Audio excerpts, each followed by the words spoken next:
हाँ बच्चों, आज पाठ 5 मैथिली सरल गुप्त का मैं जीवन परिचय लिखा दे रही हूँ। लिखिए, ठीक है। देखिए,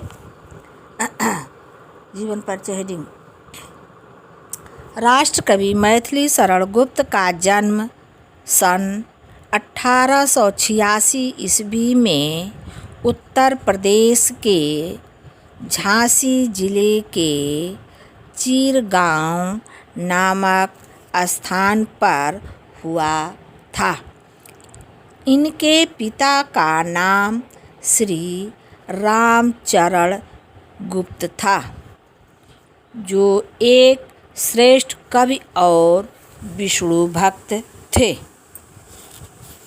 घर का वातावरण साहित्यिक होने के कारण इनके हृदय में भी कविता के प्रति रुचि जागृत उत्पन्न हुई।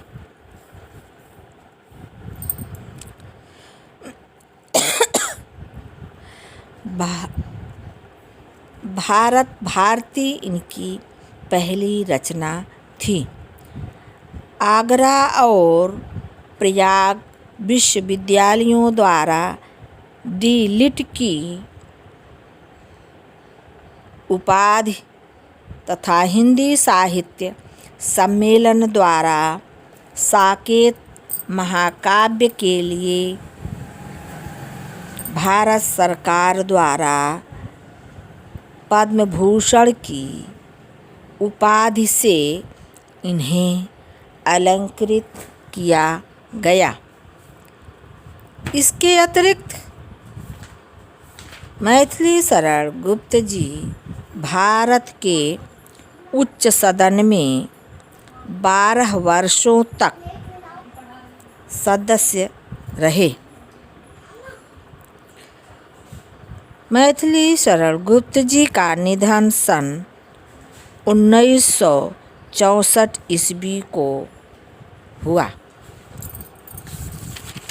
अब बच्चों हेडिंग डालिए, रचनाएं। मैथिली सरल गुप्त जी की रचनाएं निम्नलिखित हैं। नंबर 1, भारत भारती। इसमें लिखिए, यह भारतीय संस्कृति और गौरव पर आधारित रचना है।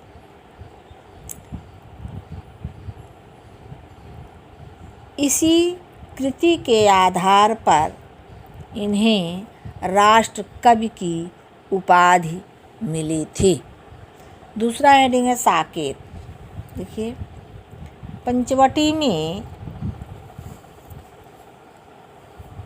साकेत राम काव्य एक गीत काव्य है, जो लक्ष्मण की पत्नी उर्मिला को नायिका बनाकर राम कथा कही गई है।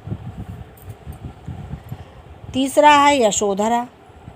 इसमें महात्मा बुद्ध की पत्नी यशोधरा की व्यथा कथा का मार्मिक चित्रण प्रस्तुत किया गया है। चौथा है द्वापर। इसमें श्री कृष्ण के द्वापर युद्ध के माध्यम से आधुनिक समस्याओं का चित्रण है। पांचवा हेडिंग है जयद्रथ वध। इसमें लिख लीजिए, यह चक्रव्यूह भेदन व अर्जुन द्वारा जयद्रथ वध पर आधारित खंड काव्य है। छठा है किसान। इस रचना में गुप्त जी ने किसानों के शोषण के विरुद्ध आवाज़ उठाने का कार्य किया है। सातवां है जय भारत। इसमें महाभारत की घटनाओं को नवीन दृष्टिकोण के साथ प्रस्तुत किया गया है। 8वां है पंचवटी, जो आपके पुस्तक में है पंचवटी, है ना।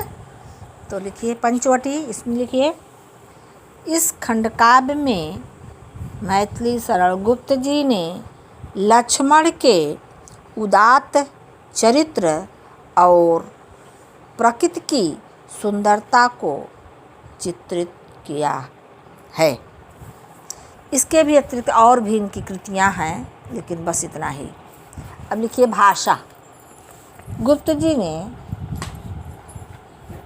गुप्त जी की भाषा में संस्कृत, अंग्रेजी, उर्दू तथा विदेशी शब्दों का प्रयोग किया गया है। शैली लिखिए। मैथिली शरण गुप्त जी की शैली भी निम्न है। पहला प्रबंधात्मक शैली, दूसरा उपदेशात्मक शैली, तीसरा विवरणात्मक शैली, चौथा गीत शैली,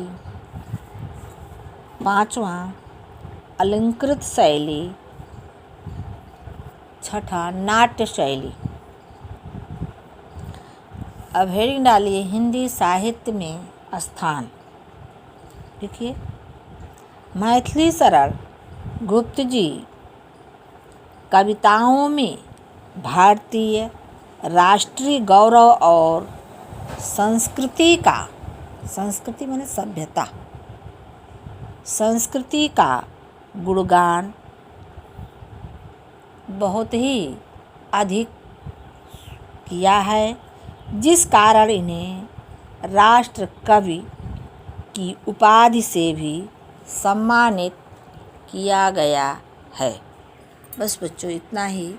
आप लोग इसे लिख करके कॉपी में मुझे दीजिए, और जो मैं अपने ढंग से सरल भाषा में लिखाती हूँ वही आप लोग लिखिए, और अपने मन से किताब से देख के ही खाली लिखेंगे तो वो नहीं। हम छांट करके उतना ही लिखाती हूँ जितना आप लोग आराम से लिख करके याद कर सकें, इम्तहान में लिख सकें। थैंक यू बच्चों, धन्यवाद।